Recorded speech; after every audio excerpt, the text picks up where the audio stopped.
하도록 하겠습니다. 최종호 회장님.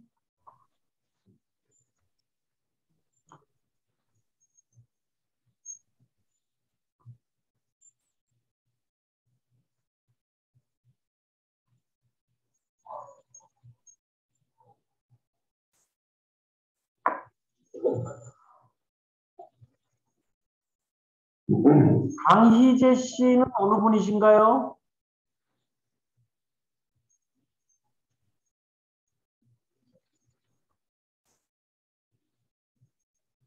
그 다음에 오병훈 대표님 들어오셨고요. 장병훈 대표님 말씀 들리시는가요?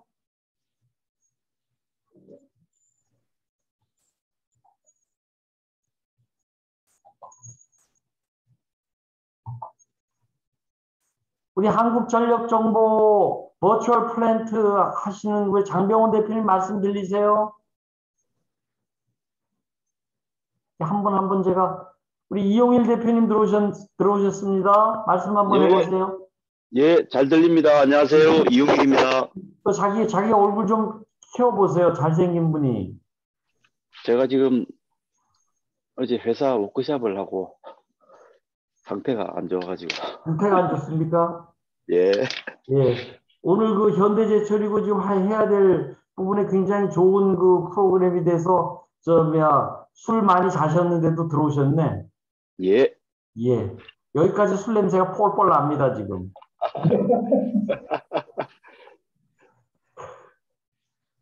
김영희 박사님 들어오셨고, 지금 이제 계속 10시 되니까 들어오시고, 1분 전이거든요. 우리 준비하셨다 10시 되면 바로 하고요. 제가 또 11시부터 손님이 여기도 오신다고 그래가지고, 시간을 딱 맞춰야 되거든요. 아까 발표 자료 있었던데, 그 발표 자료 이따가 공유 좀 해주시고요. 우리 양영진 대표님. 그 다음에, 대충 그 하는 부분이, 디지털 트윈 이퀄 양형진 이런 이미지 메이킹만 딱 하시면 돼요. 아까 보니까 너무 김탁권 교수님 그 자료 너무 어려운 얘기 막 하시게 되면은 저 같은 경우에는 이 멘붕이 오니까 우리 눈높이에 맞춰가지고 좀 얘기를 해주시면 좋을 것 같아요. 자, 10시 됐습니다. 오늘 지금 웨비나 오늘 6차인가요? 56차 웨비나 시작하도록 하겠습니다. 우리 양형진 대표님과 박수 한번 우리 해주실까요? 네, 반갑습니다, 여러분. 또 이렇게 휴일날 또 이렇게 시간을 같이 하게 돼서 반갑습니다. 저는 그 한국 디지털 투인연구소 대표를 맡고 있고요. 또 아인스 SNC라는 SI 기업 대표도 맡고 있습니다. 오늘 제가 그 말씀드릴 주제는 그 디지털 투인 기술과 활용을 통해서 어떻게 지혜 서비스를 제공할 것인가 라는 주제를 가지고 같이 한번 나눠보도록 하겠습니다. 일단 먼저 오닝업 좀 하고요. 어떤 이론을 가지고 하는지, 그 다음에 디지털 투인이 무엇이고, 왜 필요하고, 어떻게 구현할 것인지, 그 다음에 그걸 가지고 적용한 사례, 활용 방안, 질의응답 순으로 이제 얘기를 하겠습니다. 기술은, 우리 기술 독립군이죠. 기술은 인간의 어떤 필요에 의해서 계속 이제 개발되어 왔는데, 지금 여기 나와 있는 기술들 보면 다 한 번씩은 접하셨을 것 같은데, 도대체 이런 기술들이 무엇을 위한 것인가? 한번 생각해보고 넘어가 봐야 되지 않을까 하는 생각이 들고요. 근데 초연결, 초지능화가 4차 산업혁명을 좀 견인하고 있고, 이 한국판 위기를 가지고 이제 우리나라를 선도국가로 대전환시키기 위해서 지금 많은 노력들을 지금 하고 있습니다. 그럼 목적과 수단 측면에서 한번 요즘 나오는 디지털 트윈뿐만 아니라 디지털 트윈하고 같이 나오는 말들이 CPS, 최적화, AI, 데이터 어널리틱스, VR, AR, MR, 메타버스 이런 얘기들을 많이 하죠.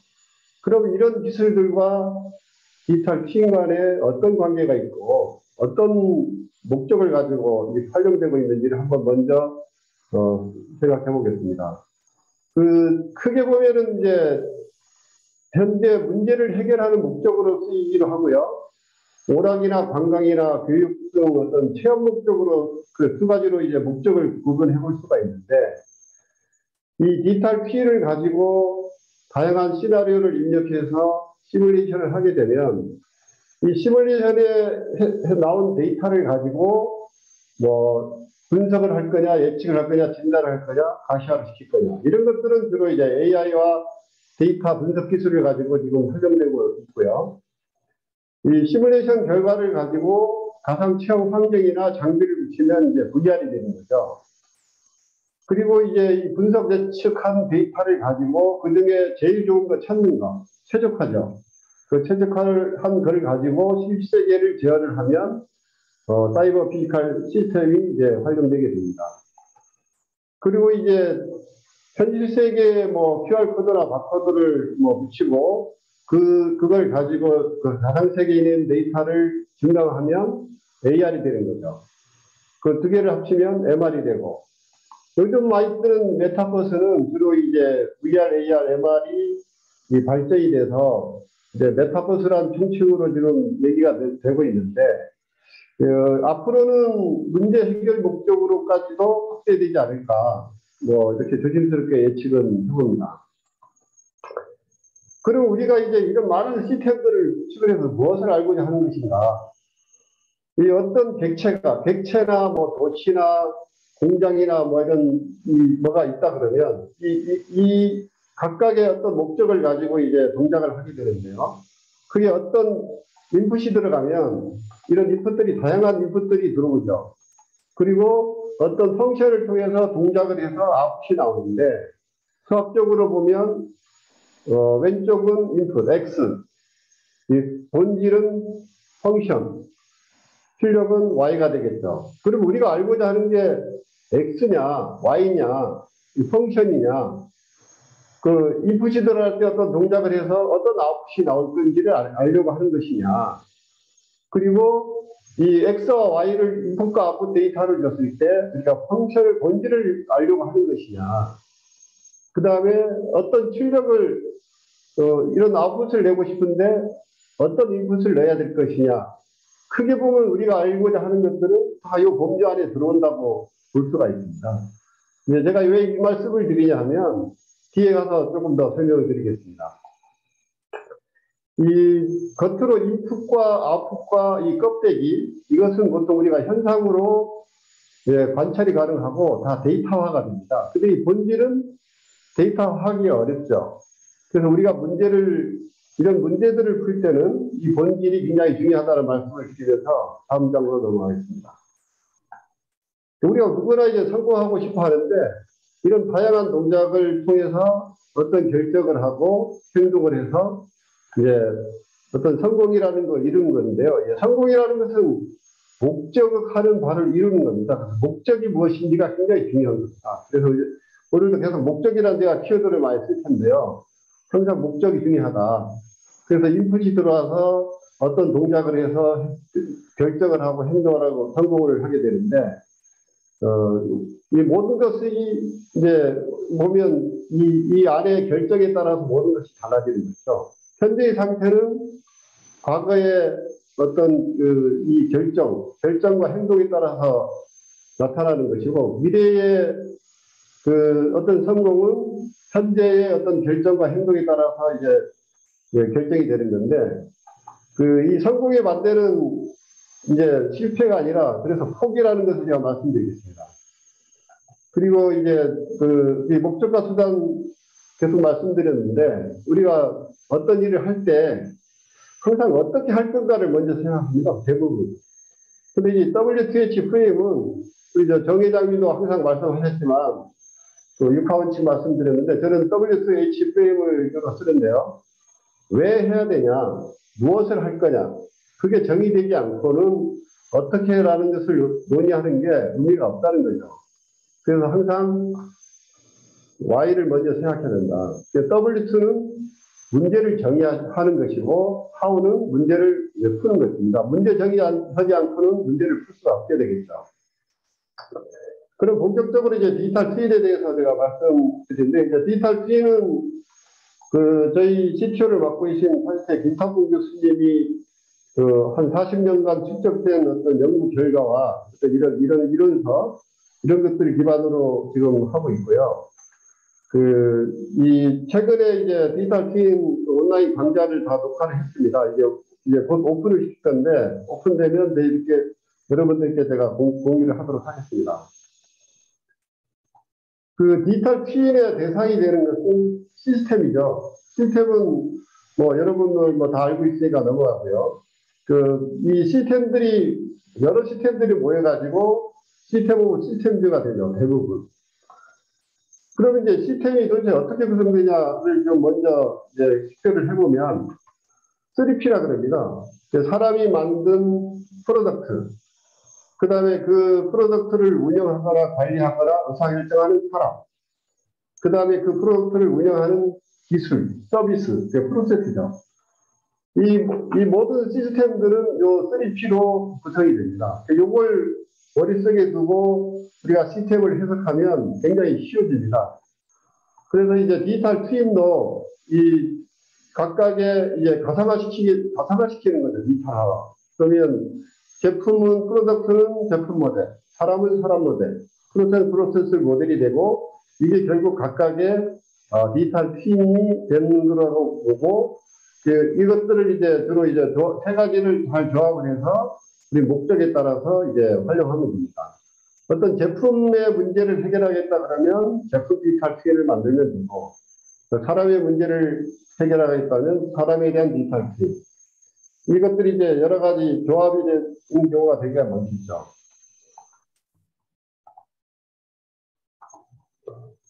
그러면 아까도 말씀드렸지만 우리 시스템의 연구 목표는 세 가지입니다. 이 시스템에 어떤 입력을 가했을 때 어떤 아웃풋이 나올 거냐. 이거는 분석과 예측의 문제죠. 그 다음에 입력과 출력. 이런 입력을 했을 때 이런 출력이 나오는 시스템, 제품, 뭐 이런 걸 프로세스를 만들고 싶어 했을 때는 설계의 문제입니다. 그리고 어떤 이런 아웃풋, 어떤 목표, 이런 거를 내가 내고 싶은데 어떤 인풋을 가해야, 내가 어떤 행동을 해야지, 어떤 인풋을 가해야지 하는 것은 최적화의 문제입니다. 우리가 풀려고 하는 모든 문제는 이 세 개의 범주 안에 들어있습니다. 그래서 이런 문제를 푸는 방법으로 이제 크게 보면 이제 데이터 과학적과 시스템 과학적으로 푸는 방법이 있는데요. 연구 대상 시스템에서 데이터를 수집을 해가지고 머신러닝을 해서 데이터 모델을 만들어서 어떤 진압적 추론을 통해서 지식을 발견하는 이런 방법이 있고, 이 지식을 통해서 지식이나 어떤 원리나 법칙 이런 것을 통해서 추상화시켜서 모델을 만들고 시뮬레이션을 통해서 연역적 추론을 통해서 어떤 결과를 내는 이런 방법이 있죠. 그럼 여기 보면은 이 수집된 빅데이터와 시뮬레이션에서 나온 데이터의 범위가 엄청나게 차이가 납니다. 그래서 이 데이터 분석을 하는 기술은 똑같은 거고요. 이 수집된 데이터가 실세계에서 확보된 데이터냐, 아니면 이런 동작 원리나 지식을 가지고 시뮬레이션 얻어진 데이터에 따라서 이 범위가 굉장히 달라지기 때문에 데이터 분석 수준이 많이 달라집니다.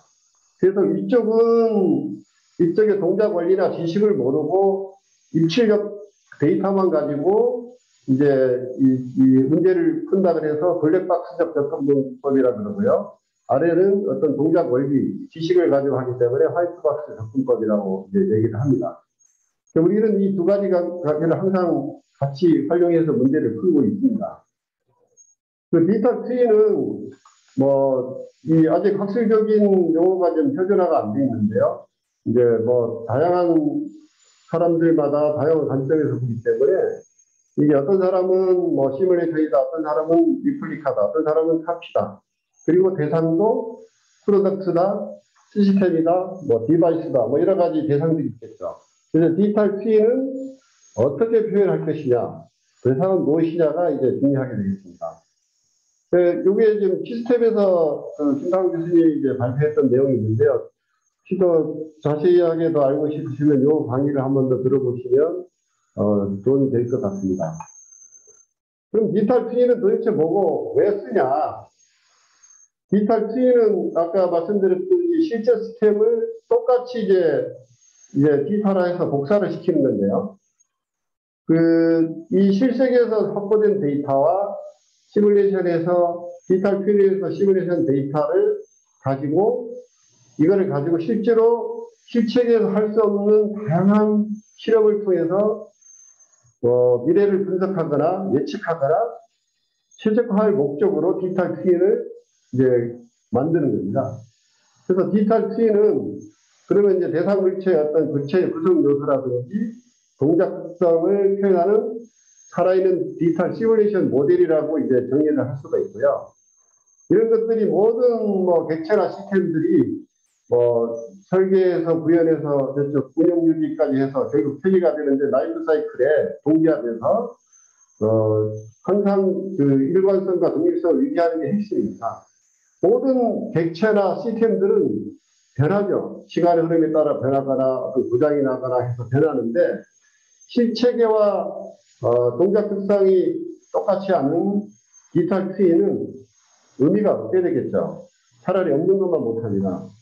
그래서 이 디지털 트윈의 핵심 가치는 실체계에서 할 수 없는 실험, 실체계에서 할 수 없는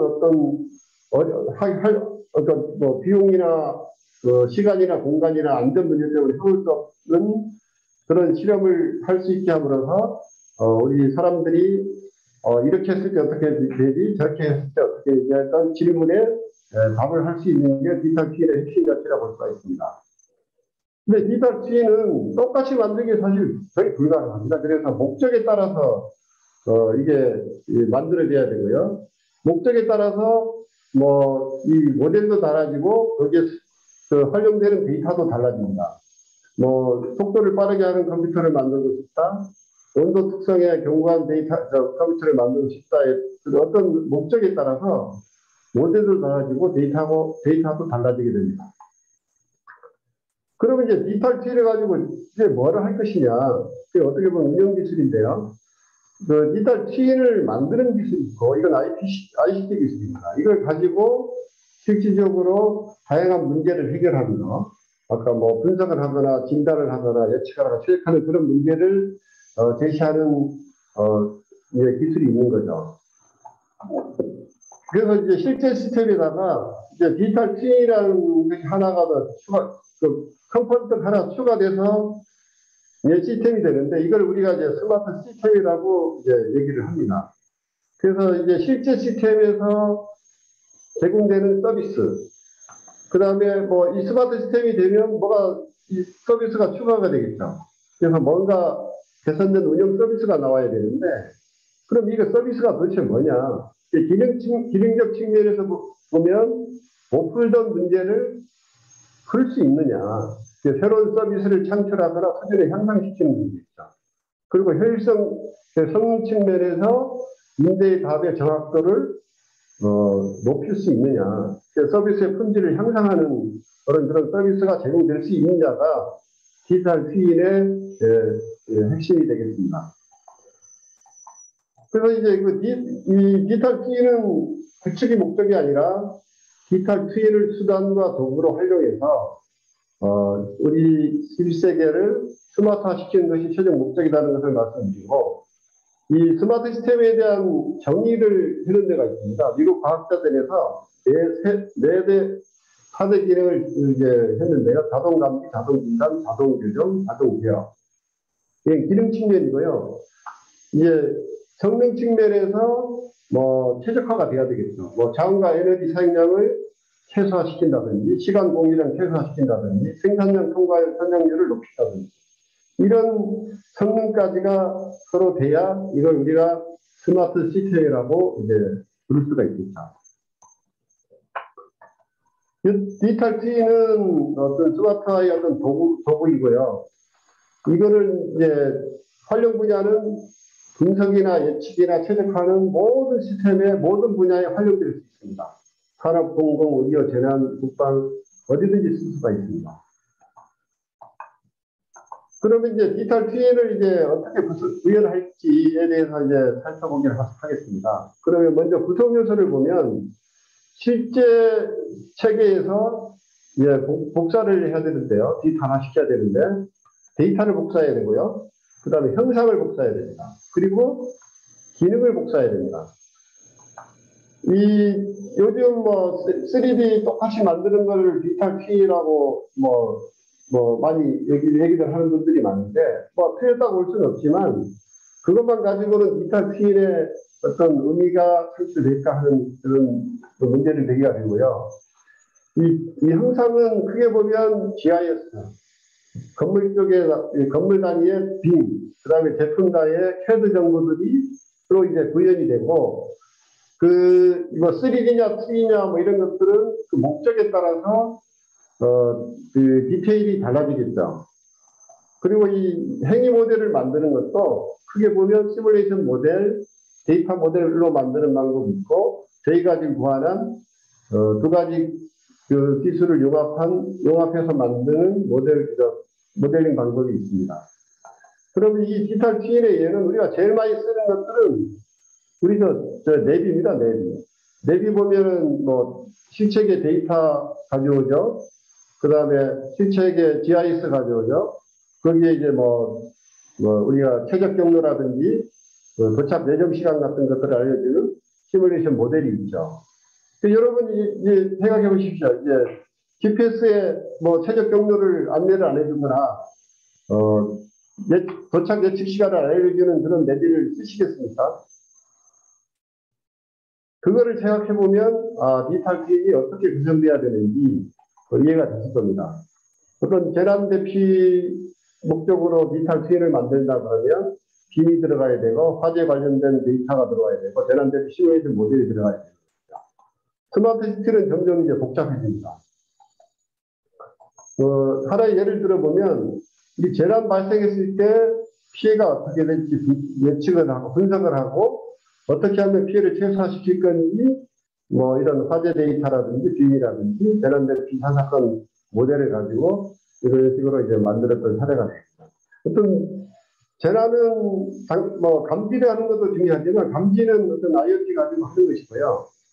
실제로 감지됐을 때 빨리 진압을 해서 빨리 대피를 시켜야 피해를 최소화시킬 수 있기 때문에 궁극적인 목표는 어떻게 빨리 피해를 최소화시킬 거냐에 우리가 방점을 둬야 되겠다.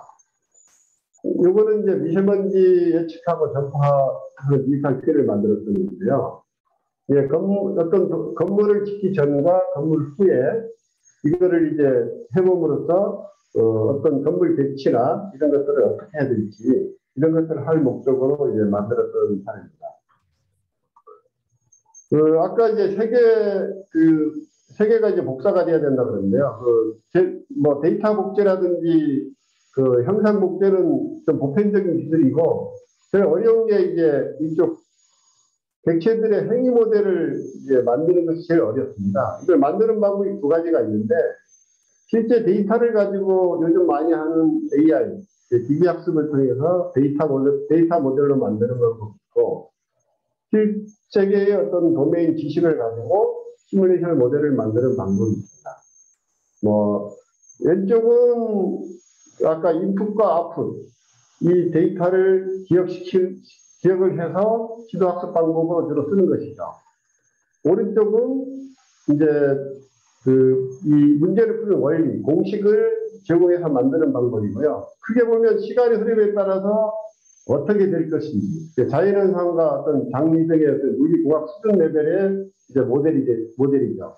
그리고 아까 프로세스나 사람이 어떤 의사결정을 할 때, 이렇게 하면 어떻게 되지, 저렇게 하면 어떻게 되지 하는 이산사건 모델, 두 개로 구분이 되고, 대부분의 문제들은 두 개가 같이 결합이 돼서 돼야 되는데, 그걸 하이브리드 모델로 만드는 방법이 있습니다. 두 가지가 이제 장단점이 다 있는데요. 우리가 요즘 많이 쓰는 AI는 크게 이제 이 세 가지의 구조적인 문제점이 있습니다. 인과관계를 알 수가 없습니다. 어떤 분석을 하고 결과를 하고 최적화를 했는데, 이게 왜 그렇게 되지? 이 이유를 설명하기가 되게 어렵죠. 그래서 XAI, Explainable AI라는 기술을 지금 계속 개발하고 있는 거고요. 어떤 아까 3P 중에 People, Process 중에 뭐가 바뀌어버리면 예측을 할 수가 없습니다. 왜냐하면 데이터가 없는 거나 마찬가지입니다. 그래서 이쪽에서는 그걸 제로샷 러닝 같은 기술을 개발해서 이런 한계를 이제 극복하려고 하는 노력을 하고 있죠. 그리고 어떤 동적인 문제를 해결하기 위한 시뮬레이션 모델과 결합 운영이 안 된다는 그 구조적인 문제가 있는 겁니다. 그리고 반면에 전통적인 그 모델링 시뮬레이션 체계는 그 지식을 가지고 우리가 모델을 만들어야 되는데 그 지식을 알고 이해하는 게 어렵죠.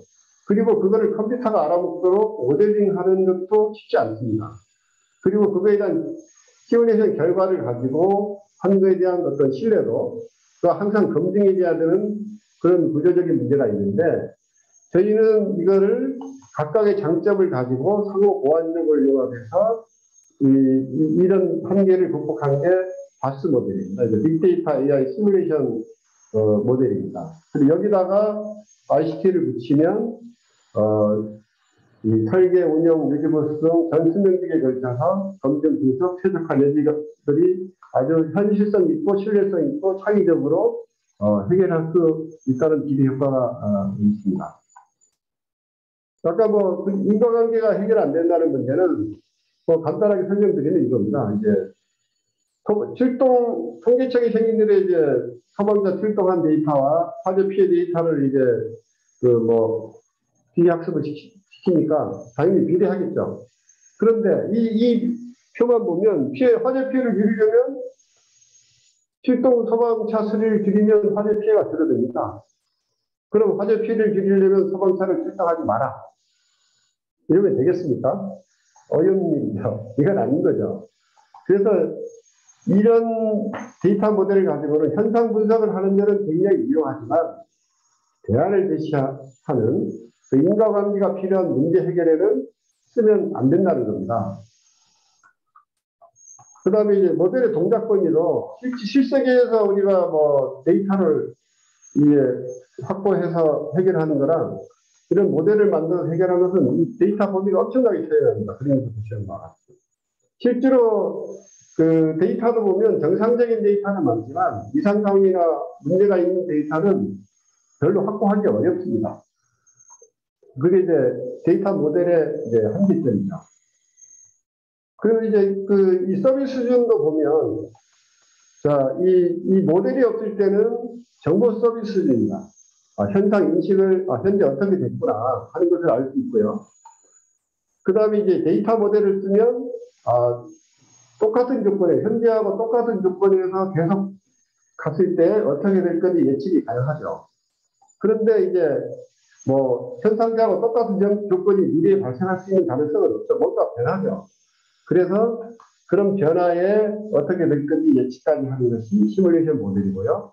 궁극적으로 어떻게 하는 게 최적이냐 하는 서비스가 제공돼야 되는데 크게 보면 정보 서비스, 지식 서비스, 지혜 서비스가 됩니다. 결국 지혜 서비스를 우리가 제공을 하려면 이 시뮬레이션 모델이 돼야 되고 시뮬레이션 모델의 아까 한계를 극복하려면 이런 데이터 모델과 시뮬레이션 모델을 융합을 해서 이런 지혜 수준의 서비스를 이제 제공해야 되는 것입니다. 그래서 저희는 이런 그 기술을 가지고 이렇게 와이즈라는 이제 플랫폼을 만들었고요.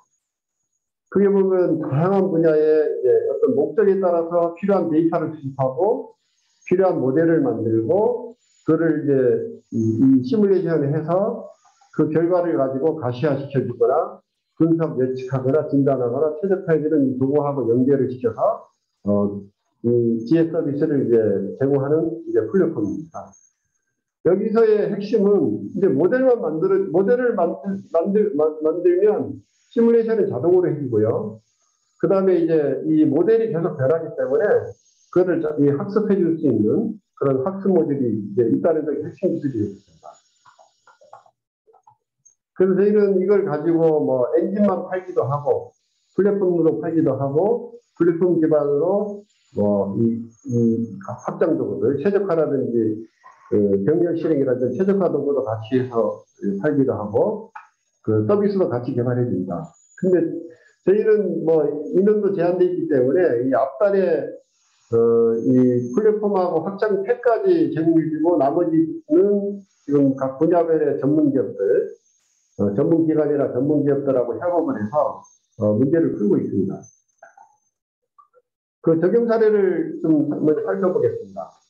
이제 제일 이제 내세울 수 있는 부분이 지금 국방 쪽인데요. 국방의 이제 청해, 창공, 천자부문, 해군, 공군, 해병대 업계입니다. 현재 이제 전력화해서 잘 운영 중에 있고요. 이런 이 업계인 이 서비스가 저희가 가지고 있는 기술 기반으로 이제 개발이 된 겁니다. 그리고 다양한 뭐 매트랩이라든지 옴넷이라든지 윈디3라든지 다양한 그 외부 도구들하고 이 국제 표준 이제 미디어를 가지고 연동을 해서 그런 서비스들을 이제 하고 있는 겁니다. 이 빨간 표시로 되어 있는 것은 저희가 자체적으로 개발한 툴들이 되겠습니다. 그거 외에 이제 조금 더 자세히 좀 살펴보기 위해서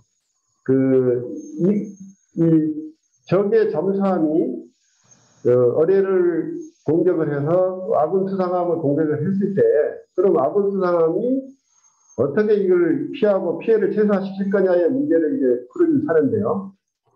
이제 적군이 어뢰를 발사하면 이 앞단에 시커먼 시커가 이쪽 그 수상함의 소음 정보를 교차합니다. 그래서 이 소음 정보와 똑같은 소음 정보를 내는 기만기를 이제 만드는 거죠.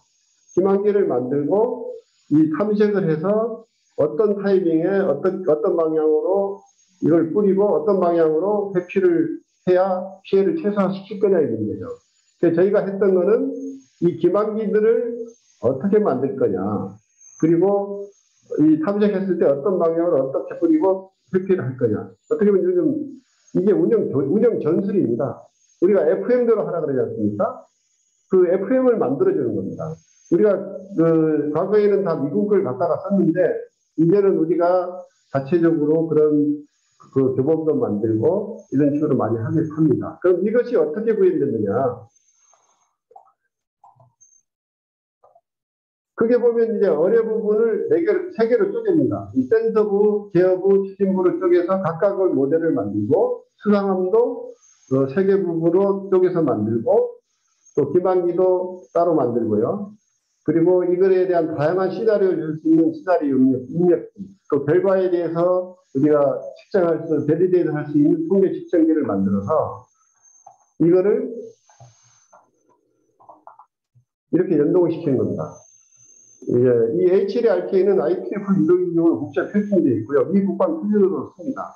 저희는 이런 만능, 이거하고 연동시킬 수 있는 만능 어댑터와 이런 모델들을 다 만들어서 와이저 기반으로 만들어서 각각 그 매트랩이나 이걸 만든 걸 가지고 연동을 시켜서 아까 같은 기만기를 어떻게 만들어야 최적이고 그 운영 전술을 어떻게 운영 제품을 어떻게 해야 최적인지를 만들어준 사례가 되겠습니다. 그래서 이런 식으로 이제 계속 이렇게 구의로 구현해서 계속 테스트를 해보면서 이제 그거를 찾아내는 거죠. 요거는 이제 마산의료원에 이제 그 화재가 났을 때 어떻게 대피하는 것이 피해를 최소화시킬 거냐 하는 문제들을 해결했던 사례가 되겠고요. 요거는 이제 제주도의 이제 교통 문제를 해결하기 위해서 30년 만에 대중교통 체계를 개편했는데 이 제주공항입니다. 제주공항에 이제 그 제주도청에서는 버스 전용 차선을 놔야 된다 그러고 제주공항공사에서는 그러면 공항 이용객이 불편해서 안 된다 해서 서로 대립되는 상태에서 이런 것들을 지금 그동안의 데이터와 우리 각각의 이 자동차들이 어떤 모델을 만들어서 그 신호주기도 바꿔보고 뭐 어떻게 하는 게 최적인지를 찾아내는 사례가 되겠습니다.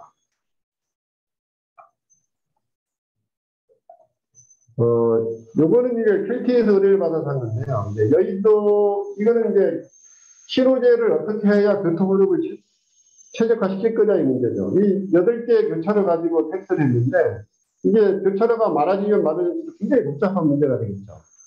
그래서 전체 교통 흐름을 보는 하이 레벨에서 보는 것과 실제로 교차로 레벨에서 보는 것들을 그 멀티 레졸루션 모델링 기법을 써가지고 했던 사례가 되겠습니다. 이거는 이제 그 세종시가 이제 스마트 시범도시로 지금 개발이 되고 있는데요. 여기에 이제 5-1구역인데 외부 차량을 못 들어가게 합니다. 그럼 외부 차량이 못 들어가게 하니까 그럼 내부 모빌리티를 어떻게 해결할 거냐. 그래서 공유 차량을 가지고 해결을 하는데 그럼 공유 차량을 몇 대를 어떻게 운영을 해야 이 체적이냐 이런 부분들을 이제 해보기 위해서 POC로 다소 시스템에서 의뢰가 와서 해줬던 시대가 있습니다. 뭐 이런 걸 가정해 볼 수가 있죠. 만약에 여의도에 뭐 핵폭탄이 하나 터졌다, 아니면 세가폭탄이 하나 터졌다, 그럼 어떻게 해야죠? 이런 부분들을 해오지 않고 만약에 그 상황이 닥쳤을 때는 엄청난 혼란이 옵니다. 그런 것들을 좀 해보기 위해서 이제 가셔시켰던 사례고요. 요거는 이제 그 F-16 교전을 어떻게 하는 것이 최적인지를 찾아주기 위해서 그 항공기를 육자 회로로 이제 다 모델링을 해서 실제로 구현한 사례가 되겠습니다. 다양한 시나리오를 줘가면서 사전에 미리 다 해보는 겁니다. 그 지금까지 이제 뭐 활용 사례를 말씀드렸는데 요즘 최근에 하고 있는 것 중에 이 수자원공사에서 지금 하고 있는데요. 그 수자원공사가 이제 이 홍수 피해를 안 나게 하고 홍수 피해를 최소화시키기 위해서 엄청난 연구를 많이 했더라고요. 그래서 많은 모델들을 만들어서 운영 중인데 실제로 정작 홍수가 많이 났을 때, 뭐 기상 상황이 안 좋았을 때 이 수문 제어를 어떻게 할 건가? 수문 제어에 따라서 그 방류량이 이제 결정이 되는데 실제로 거기에 못 써먹고 있더라고요. 그래서 저희가 그거를 빠른 시간 내에 의사결정에 쓸 수 있도록 해주는 것도 지금 하고 있고요. 뭐 식물 공장에 이 식물이 공기 흐름이 식물 생장에 굉장히 중요한 요소인데 어떻게 그 공기 흐름을 잘 유지해 줄 거냐 하는 것도 지금 하고 있고요. 그거 외에 이제 활용 방안을 좀 말씀드리면 이런 거죠. 이게 철도라 근데 철도가 아니고 뭐 도시여도 되고 공장이어도 됩니다. 그러면 설계를 하고 구축을 하고 시험을 하고 운영 유지를 하게 될 때 이게 전체 라이프 사이클의 데이터를 일괄적에 관리하는 프로토콜이 디지털 스레드라는 게 있습니다. 요즘 그 제조혁신 쪽에서도 이런 것들을 많이 하고 있더라고요. 그래서 이거를 이제 구축할 때 쓸 거냐, 서비스할 때 쓸 거냐에 따라 달라집니다. 처음에는 이제 디지털 트윈이 먼저 만들어지겠죠. 만들어져서 이 건설 단계에서 그 설계 검증 목적으로 쓰거나 또 시험 평가할 때 실책에서 해볼 수 없는 것들을 디지털 트윈을 해서 활용하고 그 다음에 운영 유지 단계에서는 여러 가지 뭐 진단, 보수, 운영 최적화 이런 목적으로 이제 쓸 수가 있겠습니다. 금박 같은 것도 똑같습니다. 이 대상이 뭐냐만 다를 뿐이지 똑같습니다. 그 다음에 이제 우리가 이제 이 실책에서 뭐 데이터를 수집을 해서 AI를 써서 데이터 모델이나 프로세서 모델을 만들어서 현재 운영의 문제점을 분석하거나 예측하거나 이제 최적화 탐색을 하는데요. 근데 문제는 여기 있습니다. 근데 문제가 분석이 되고 됐어요. 그러면 누군가가 대안을 제시합니다. 이 대안은 사람마다 다 다릅니다. 그럼 이 대안을 검증을 어떻게 할 거냐의 문제죠. 그럼 이쪽에 우리가 기존에 하던 방식으로 지식을 가지고 모델을 만들어서 실제 데이터를 갖다가 쓰기도 하고 데이터가 없을 때는 가상적인 데이터를 만들어서 이제 시나리오를 줘가지고 이제 해서 현재 운영이나 가상 운영 시 분석을 할 수가 있고 이 대안 나온 거를 입력으로 해서 그 대안에 대한 검증을 할 수가 있습니다. 그리고 대안을 사용했을 때 예측도 가능하고 기존뿐만 아니라 대안까지 다 적용했을 때에 어떤 것이 가장 최적이냐 그 최적 대안을 이제 찾을 수도 있습니다. 이런 목적으로 좀 활용될 수 있고요. 또 하나는 이제 빅데이터 생성기로 활용될 수 있습니다. 지금 뭐 구글이 자율주행 데이터를 많이 수집을 해서 자율주행 기술을 이제 업그레이드를 하려고 2012년부터 한 165km를 달렸다 그러더라고요. 근데 지금도 달리고 있고요. 근데 그 오랫동안 달린 그 165km 안에 앞으로 발생할 모든 상황의 데이터가 그 안에 들어가 있을까요? 그건 아니라고 보죠, 당연히. 그래서 이것들을 아까 말씀드렸던 디지털 트윈 모델을 또 추가를 시켜서 실세계에서 확보할 수 있는 데이터에 플러스 이 디지털 트윈을 통해서 생성된 데이터를 가지고 그 문제를 풀게 되면 그 수준의 차이는 엄청나게 나지 않겠습니까? 그리고 이제 또 하나의 활용 방안은 이제 CBM입니다. 컨디션 베이스 메이트를 쓰죠. 이제 기존까지는 MTBF나 MTKR을 가지고 타임 베이스 메이트를 해왔는데 다 확률이죠. 신품이 바로 고장 날 수도 있고 오래 써도 고장 안 나는 장비들이 많지 않습니까? 그래서 대부분 이제 이런 데이터를 수집을 해서 처리를 해서 어떤 이상을 일정을 하는데요. 그럼 디지털 트윈을 붙이면 이제 어떤 효과가 있나?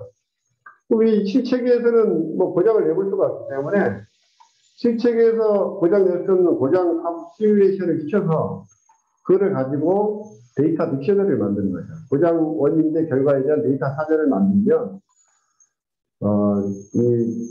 어떤 때 가서 정비를 하고 어떤 때 가서 수리고수로 교체를 할 건지 어떤 때도 내구 요인이 돌아해도 이거를 폐기를 할 건지 계속 쓸 건지 이런 것들을 이제 활용할 수가 있다고 생각합니다. 그래서 저희가 이제 이런 것들을 가지고 기존에 이제 뭐 공간 정보 쪽과 그 다음에 IoT 기반의 AI 플랫폼, 그 다음에 저희가 하고 있는 이 바스 플랫폼을 진 플랫폼을 같이 합쳐서 이 스마트 서비스를 제공하자는 것이죠. 그러면은 이 공간 정보만 가지고는 정보 서비스가 가능하고요. 이 AI까지 가면 지식 서비스까지 가능할 것이고, 저희 디지털 트윈 플랫폼 기반으로 서비스를 하면 GS 서비스까지 가능합니다. 결국 누가 언제 어디서 무엇을 쓰려는 것은 정보죠. 어떻게 해야 되는 것은 지식을 가지고 답을 할 수가 있고, 왜 해야 되냐 하는 부분은 결국 기회가 되고 계시는 것입니다. 그래서 저희가 준비하는 것은 여기까지고요. 결국 제가 말씀드리고 싶은 것은 이제 뭐 디지털 트랜스포메이션이 되면서 뭐 데이터가 이제 폭발적으로 증가하고 또 정보와 지식도 넘쳐납니다. 옛날에는 뭐 정보가 많고 지식이 많은 사람이 세상을 지배했지만 이제는 다 압니다. 운전수 마음대로 못 합니다. 왜냐하면 다 정보와 지식을 가지고 있거든요. 지금은 그것 때문에 서로 이해관계가 충돌이 돼서 이 갈등이 대립과 분열로 이어지는 현상을 많이 보게 되는데 지금 시대에 필요한 것은 지혜고 그 지혜 서비스를 잘 제공해주는 핵심 기술은 디지털 트윈이다. 이렇게 제가 말씀드리면서 여기까지입니다. 예, 감사합니다. 우선은 저 채팅방에 질문을 좀 올려주시는 분을 우선으로 해서 제가 말씀을 좀 드리고 싶어요. 제가 오늘 아까 그 표현하신 부분이 Start with Why, 그 사이먼 시넥이 얘기는 아주 베스트셀러가 있었는데 그 사이먼 시넥이 우리 양형진 대표님 발표 자리를 보고서 제목을 정한 것 같네. 그렇습니까? 그런 게 있습니까? Yes. 사이먼 시넥이 아주 베스트셀러가 있어요. Start with Why. 네. 그 책을 한번 읽어보시면 굉장히 유명한 책인데 왜 사는가에 대한 철학적 부분이 먼저 정리돼야 된다 하는 부분이 굉장히 중요한 얘기예요. 그래서 그걸 한번 보시면 되는데 아니 그 얘기를 모르시면 어떻게 해? 자, 저는 저희 직원들한테도 예. 왜 하고 뭘 해야 되는지 모르면 일하지 말라 합니다. 그러니까 그 책이 아주 유명한 책이에요. 성공개발서고 이런 부분 쪽에서 아주 베스트셀러니까. 제가 한번 찾아보겠습니다. Start with Why 그런 책이 있습니다. 우선은 오병훈 대표님 보내주셨는데 잘 이해고 설명해 주셔서 감사합니다. 기업에서 경영 전략을 시뮬레이션 할 수도 있을까요? 이렇게 질문 왔네요. 중국의 기술 수준, 경쟁력 여부, 시장 규모, 향후 상장 계획은 이렇게 질문이 나왔습니다. 어떻습니까? 말씀해 주세요. 당연히 가능하고요. 결국 이제 경영 전략 부분은 어떤 연속 시간 모델보다는 주로 이사사건, 그러니까 사람과 프로세스를 잘 디지털 투영화시켜서 모델을 잘 만들면 가능한데, 문제는 이제 모델을 만들 수 있냐죠. 모델은 그동안의 지식과 경험을 가지고 해야 되고요. 그 모델을 만들 때 핵심은 목적입니다. 그걸 뭐, 원가를 줄일 목적이냐, 매출을 올릴 목적이냐, 시간을 단축할 거냐, 생산량을 늘릴 거냐, 다양한 목적들이 있을 텐데, 그 목적을 뭐 하나가 될 수 있고 여러 개가 될 수 있는데요. 그런 목적을 여러 개가 있으면 가중치를 줘가지고 거기에 가장 좋은 인풋, 그뭐 어떻게 하는 것이 이 목적을 달성할 수 있는지, 이 최대치나 최소치를 찾는 거죠. 그거는 역방향 시뮬레이션이 또 들어갑니다. 저희가 그런 기술도 있고, 그쪽에 문제를 가지고 있는 분들과 같이 이제 우리가 풀거든요. 그게 보면 이 도메인 전문가, 그 다음에 모델링 전문가, 구현 전문가, 이 세 개 그룹이 모여서 이 문제를 해결합니다. 그 다음에 아까 상장은 지금 당장은 아니고요. 한 몇 년 후에 저도 계속 일을 할 수가 없기 때문에 저보다 더 유능한 사람들이 이 일을 계속해서 세상과 사람을 위해서 쓸 수 있도록 하려면 뭐 기업을 공개해서 해야 되지 않을까 생각하고 있습니다. 시장 규모가 되게 어느 정도 되세요, 이게? 시장 규모는 엄청납니다. 자료들은 지금 인터넷 찾아보면 되게 많이 나올 텐데요. 네. 이 성장률이 보통 한 48%에서 한 58%까지입니다. 내년에 한국판 미딜에도 디지털 트윈 사업만 2,300억이 태워져 있습니다. 국내 국유의 경쟁 기업들이 좀 있으신가요? 국외는 저희는 경쟁이라고 생각하지는 않고요. 네. 저희가 아까 빅데이터 바스 기술, AI와 모델링 시뮬레이션을 융합한 이 기술은 저희 독자 기술이고요. 지금 어떤 기업든 AI 가지고 문제를 풀려고 하는 기업들은 저희는 되게 좋습니다. 그 AI 가지고 풀 수 있는 문제가 되게 한계가 있거든요. 그런 데 가면 100%못 칩니다. 저희는 경쟁이 아니라 어떤 상호 협업을 통해서 시너지를 내려고 하는 게 저희 사업 대장입니다. 자, 또 다른 질문 들어왔습니다. 이광식 대표님이 디지털 트윈과 사이버 피지컬 시스템이 차이가 있나요? 이렇게 왔어요. 예. 아까 강의 중에 제가 아까 말씀드렸는데요.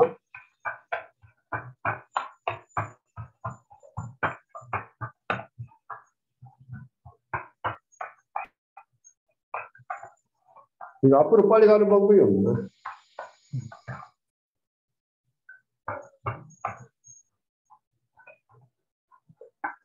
처음에 제가 말씀을 드렸는데요.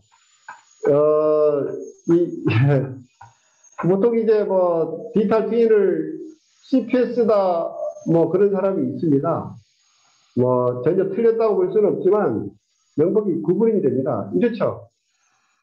이 디지털 트윈 가지고 CPS다 이쪽이다 이런 VR이다 이런 사람들이 있는데 CPS는 결국 사이버 피지컬 시스템이거든요. 이 광의의 관점에서 보면 디지털 트윈을 가지고 뭔가 분석 예측 최적화해서 그 최적화한 결과를 가지고 현실 세계를 제어하면 큰 범위 내에서 사이버 피지컬 시스템이 되는 거죠. 우리가 오늘 핸드폰이나 자동차나 다 사이버 피지컬 시스템이나 소프트웨어가 하드웨어를 제어를 하기 때문에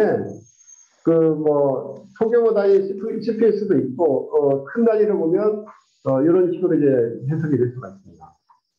자, 그다음에 군대 전쟁 시뮬레이션 가능할 텐데 해본 경험이 있으신가요? 우리 주민보 대표님 말씀해 주셨어요. 아까 설명드렸는데 아까 해군공군 해병대 업계이 저희 플랫폼 엔진 기반으로 지금 잘 쓰고 있습니다. 잘 쓰고 있고요. 또 하나는 한미연합훈련하면 미군 체계와 한국군 육해공군 해병대 업계를 같이 붙어서 돌아가는데요. 그 연동하는 부분이 또 저희가 가지고 있습니다. 그게 서로 연동이 안 되면 게임을 할 수가, 전쟁 연습을 할 수가 없거든요. 그다음에 정기채 대표님이 이미 개발하신 완료하신 플랫폼을 사용해서 바로 현장에서 사용할 수 있을까요? 이렇게 예스노로 발언해 주시면 좋을 것 같아요. 질문이 글쎄요. 많으니까. 맞습니까? 예, 그 문제가 뭔지가, 문제가 식별이 되면, 거기서부터 시작되면 됩니다. 근데 저희는 뭐, 문제를 몰라서 그렇지, 문제만 뭐 식별이 되면, 그 다음은 다시 협의해서 다 해결할 수 있습니다. 우리 이정열 이사장님이 국방, 재난, 교통 등의 디지털 투입이 유익하게 활용될 수 있다는 걸 알게 되었는데, 그 부분에 대해서 알게 되었다고 얘기해서 김윤경 대표님이 소하천 범람으로 인한 피해에 대응할 수 있는 부분에 대한 경험이 있으신가요? 이렇게 여쭤왔어요. 아까 그 수자공사 사례 잠깐 말씀드렸는데요. 이제 수자공사 이제 연구소에서 이제 그런 문제를 해결하려고 그 많은 모델과 시뮬레이션을 운영 중에 있습니다. 근데 이제 이 모델링 시뮬레이션이 약점이 뭐냐면 아까도 말씀드렸지만 굉장히 시간이 많이 걸려요. 워낙 변수들이 많고 그걸 한번 돌리려면 그 시간이 많이 걸리죠. 그 수자공사도 보니까 한번 돌리는데 한 42초 걸리더라고요.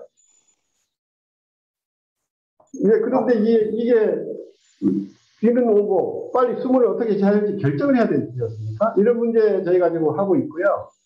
앞으로 그게 지난번에 지난주에 전자전인가 할 때 이제 환경부 장관께 보고를 했다던데 환경부 장관이 그거 보고 그래 저렇게 해야지 하고 갔다고 그러더라고요. 예. 우리 김영인 박사님이 지금 질문 주신 게 국방의 난제 해결을 위해서 메타버스 기반의 금방 갔네. 소형 비행체 탐지 식별 경멸 R&D를 기획하고 있는데 군사적 활용 기반 요소를 좀 설명해 주세요. 추후 협업이 무궁무진할 것 같다고 그랬는데 앞으로 여기 필요하신 분은요 저한테 주시면 카톡방을 제가 다시 따로 만들어 드리겠습니다. 그러니까 저한테 얘기를 주시면 좋을 것 같아요. 자, 우리 메타버스 군사적 활용 기반 기술 요소를 좀 간단하게 설명해 주시면 좋을 것 같아요. 이제 어떤 개념이나 어떤 인간의 필요에 의해서 이제 개념이 만들어지고 이 개념이 실제로 뭐 평가를 이제 하는 거를 이제 개념공학이라 하죠. 그 다음에 이 개념이 실제로 요구사항으로 만들어지는 게 이제 요구공학이고요. 지금 보면 메타버스라든지 뭐 인공지능이라든지 디지털 트윈이라든지 이런 개념과 용어와 실질로 기술과 연결이 잘 안 되는 것 같아요. 그리고 내가 하려고 하는 목적이 뭐냐, 그 목적에 따라서 뭐 개념 용어 필요 없고 어떤 기술을 쓸 것인지 그 적정한 기술들이 있거든요. 요즘 뭐 메타버스 하니까 야 우리도 메타버스 해야 되는 거 아니냐 해서 그런 경우가 참 많더라고요. 지금 예를 탐지 목적이면 사실 X를 구하는 문제거든요. 그거는 어떻게 보면 전자나 센싱의 목적이고 좀 더 정확하게 쓰려고 그러면 거기서 영상이라든지 신호 같은 것들을 AI를 써가지고 엣지 컴퓨팅단에서 이제 정확하게 인식하는 그런 기술들은 이제 필요할 것이고요. 결국 그런 인식하는 목적이 왜 하냐? 결국 지휘통제를 제대로 해서 그 전쟁을 싸움이 났을 때 이기를 목적으로 쓰는 건데 그런 것들이 다 연결이 돼서 이제 해결이 될 거라고 생각합니다. 자, 그 다음에 장병훈 대표님이 다수의 공장에 다양한 데이터 모델이 필요한 경우에 적용이 가능할까요? 이렇게 왔네요. 어떤 공장요? 다수의 공장에 여러 개의 공장에 예. 다양한 데이터 모델이 필요할 경우에 적용 가능성. 그 데이터 모델은 아까도 말씀드렸듯이 굉장히 한계가 많습니다. 그 정적인 문제, 인식, 이렇게 인풋에 대한 정확한 아웃풋이 어떻게 되는지에 대한 인식 문제는 데이터 모델로 잘 쓸 수 있는데요. 그리고 또 관찰이 가능한 유한한 문제 같은 거는 데이터 모델을 써도 되는데 이런 동적인 문제, 특히 공장 같은 문제는 굉장히 동적인 문제들이지 않습니까? 이렇게 했을 때 되고 어떻게 되고 그런 것들이 각 기기들이 모여서 공정을 이루고 그런 것들이 하나의 시스템이고 또 다른 공장에서 또 다른 시스템이죠. 이런 것들이 사실 잘 상호 운영성을 보장하면서 연동돼서 운영되려면 요즘 이제 디지털 트윈은 그 연합 디지털 트윈이라는 얘기가 나옵니다. 페더레이션이죠. 아까 그 연합 훈련할 때도 다 그런 기술들을 쓰는 겁니다. 다 가능합니다. 자, 그다음에 전기차 배터리 제어 기술 신뢰성 보증용으로 과전류로 인한 화재 안전 보증용 제품 설계용에 적용이 가능할까요? 아니, 그런데 아주 좋습니다. 제품을 어떻게 설계할 거냐 하는 문제도 아주 좋은, 해결을 할 수 있는 좋은 솔루션입니다. 그다음에 신한은행 모델인 로지처럼 아바타로 만들 적에 와이저 시스템을 적용하면 어떤 장점이 있을까요? 이렇게 왔네요. 아바타는 아까 3P 중에 이제 피플이지 않습니까? 이제 피플을 이제 디지털 트윈화 시킨 건데요. 자, 이게 문제를 해결할 목적이면 사람이 동작하는 거하고 똑같이 만들어야 돼요, 모델을. 근데 이제 그거는 광고 목적이나 체험 목적이기 때문에 재미 요소를 넣어가지고 그 목적에 맞게 모델을 조금 더 실제보다 좀 부풀리거나 또 이상적으로 만들거나 그리고 시나리오를 좀 더 현실세를 발생할 수 있는 시나리오를 해가지고 먼저 활용할 수 있겠죠. 결국 그런 것들이 다 모델이 들어갑니다. 근데 모델이라고 얘기를 안 하죠. 우리 소프트웨어를 그냥 구현하는 겁니다. 근데 그 모델이라는 것이 그 내가 원하는 대로 구현이 됐는지 밸리데이션이 반드시 필요한 겁니다. 근데 그 밸리데이션은 되는지 안 되는지는 어떻게 하는지는 잘 모르겠어요. 예. 자, 이제 우선 할 얘기가 좀 엄청들 많으실 것 같아서 나중에 카톡방으로 좀 더 진행을 좀 하면 좋을 것 같아요. 제가 좀 한 개 좀 질문을 드리면은 우리 아까 맨 처음에 우리 디지털 이 트윈 했었을 때 한계에 대한 얘기를 제가 질문을 이제 우리 본근안을 다 올려드렸습니다. 본질과 근거와 한계에 대한 얘기. 거기서 한계 부분에 도메인 전문가, 모델링 전문가, ICT 구현 전문가라고 그랬는데 우리 양현진 대표님 그 회사 쪽에서는 그러면 모델링 전문가가 주 잡이신가요?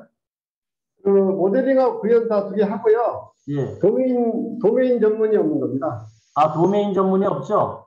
네. 그 도메인 전문이 기술 독립군에 전부 있는 거예요. 각 부분의 전문가들이 전부 다 이 부분이 필요로 하고 제가 380개 산업 분야라고 전번에 우리 이번 주 사무실에 오셨을 때 말씀드렸잖아요. 그 도메인 전문가들이 전부 있는 거예요. 이게 도메인이 없게 되면요, 나중 돼서 다 무너지거든요. 그 현장에 있는 사람들의 경험과 지식이 있는 부분을 같이 활용을 하시면 좀 좋을 것 같아요. 자, 이제 시간이 다 돼서 마지막 정리하도록 하겠습니다. 오늘 발표해 주신 우리 양현희 대표님께 감사를 드리고 이 부분을 발표 자료를 좀 미리미리 이렇게 좀 주시면 좋을 텐데 늦게 주셔가지고서 이 공부하시기가 전부 처음 보시니까 힘들 것 같아요. 그래서 발표 자료 저한테 주시면은 따로 또 올려드리도록 하겠습니다. 예, 제가 이제 이 부분을 프로듀싱까지 해가지고 하느라고요. 사실은 제가 바빠요. 하여튼 오늘 참석해 주신 많은 분들께 오늘 28명까지 들어오셨는데 많은 분들께 감사를 드리고 오늘은 여기서 끝내도록 하겠습니다. 자, 우리 박수와 함께 끝내도록 하겠습니다. 감사합니다. 강의 잘 들었습니다. 감사합니다. 양 대표님. 네.